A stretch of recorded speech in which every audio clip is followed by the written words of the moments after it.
Here at the Carroll Estate, we recently acquired the 2-disc versions of the Star Wars original trilogy, with the unaltered versions of the films, as well as the 2004 special editions. Watching these versions of the film for the first time makes me realise how used to the special editions I've become.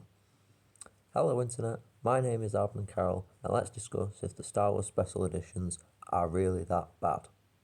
I think most of you know that the versions of Star Wars available on Blu-ray and Disney Plus are not the original versions of Star Wars, but are instead the special editions where George Lucas changed certain things such as the effects and added extra stuff like the Jedi rocks. However, these versions are layered with controversy due to certain changes that they made to the films and that the original theatrical cuts aren't widely available. So in this video, I'm going to go through the versions of the films and see if they're actually as bad as people say.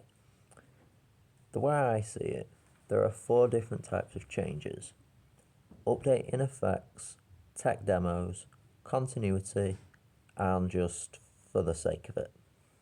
We'll start with the update in effects, the least controversial or problematic to me.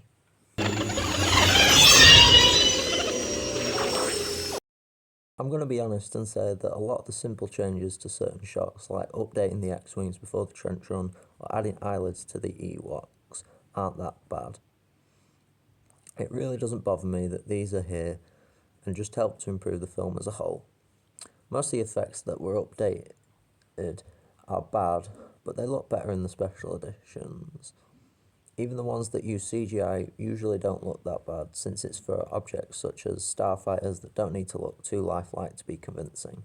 However, certain updated effects like the various dewbacks on Tatooine do look dated because they're a creature. More traditional puppet and stop motion characters like the Wampa Oranko from the 80s run rings around these CGI reptiles. Then you get to the effects that really should have been updated but weren't, like the blue screen effects during the sail barge sequence. Their presence when so many more model effects that still look okay are replaced bugs me, especially since they redid the Starlock in the same sequence. Overall, this type of change isn't heinous or unforgivable, just inconsistent in its application and execution. Right here, Java. When given the chance to redo effects from the original films, George decided to use his new computer graphics technology as opposed to better looking models and the increased budget he had during the 90s. Well, no, most effects use the same CGI that would be so heavily criticised when the prequels released. This is what I meant by tech demos. The reason George re-included the Jabba scene removed by the editing team for repeating exposition, and most other delete scenes being left out like Luke's initial introduction, was to show off fully CGI characters that would feature heavily in The Phantom Menace and other prequels. This example is so egregious since the desire to show off new technology gets in the way of the storytelling by repetition from the Greedo scene, which ruins the film's almost perfect pace. This was also the justification for adding extra scenes of CGI droids before the pan out of Mos Eisley and other additions.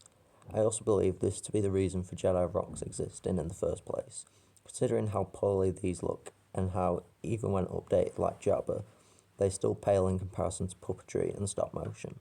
It also bugs me that George decided to show these materials off in the original films as opposed to a completely separate piece of media like a preliminary test of Naboo or something.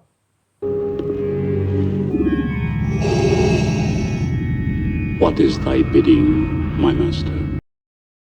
This is another mixed bag of changes. This type of change mainly focuses on keeping consistency.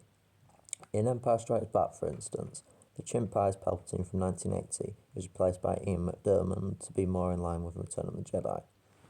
This is usually the most accepted change since it makes logical sense with Jedi and looks much better. However, George was just trying to keep consistency in the original trilogy. He also wanted consistency with the prequels. Of course, the 1997 special edition was released just before The Phantom Menace, and the second set of changes came about between Attack of the Clones and Revenge of the Sith. This lineup of events led to the replacement of Jason Wingreen's Boba Fett voice with Tamora Morrison's, which is understandable, but also sad to see him essentially erased from Star Wars because of it. The more frustrating one to me is the removal of Sebastian Shaw in favour of Hayden Christensen, depicting the Force ghost of Anakin Skywalker.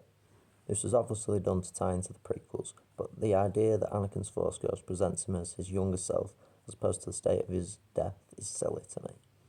This change has been explained as Anakin symbolically died when he became Darth Vader, so he appears as he did when Anakin Skywalker died, supposedly.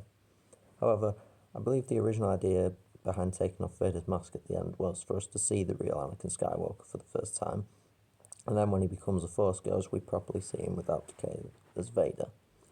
Showing Anakin like this made more sense when it was just the original trilogy, but the change feels unnecessary since we got a connection to the prequels seeing both Coruscant and Naboo at the end. It also doesn't make sense since we see the Ghost through Luke's perspective, and with that lens, why would he see young Anakin? Even Lego made fun of that. Some other guy? I'm Anakin Skywalker, your father. Oh, you didn't look like that 5 minutes ago. So yeah, tying the original trilogy into the prequels with additions as opposed to naturally connecting them through being in the same franchise is silly. Now we get to the worst kind of change, ones without purpose. Some more examples include the Wampa being shown more in the cave, R2-D2 hiding behind rocks he logically couldn't get behind, or just line changes.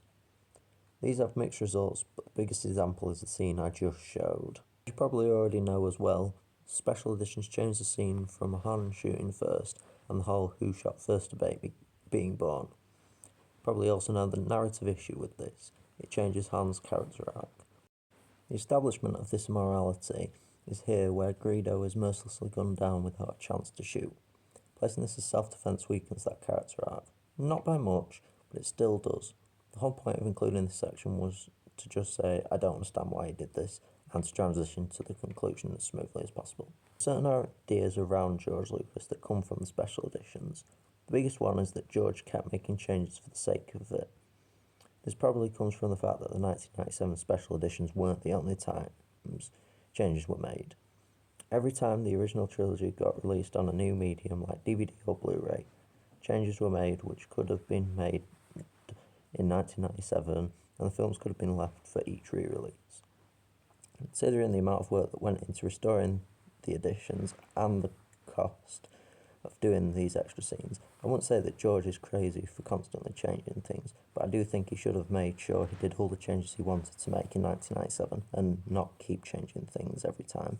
I also wanted to address a counter-argument / statements people who don't like the special editions, that they should just accept it, praise the fact that George Lucas updated the films and not want the versions they grew up with. First of all, I sympathise with people who want the version they grew up with. The main thing I can say about the special editions is that they're a mixed bag. Obviously a lot of work went into remastering the films, and I doubt there'd be nearly as much vitriol if they were just that.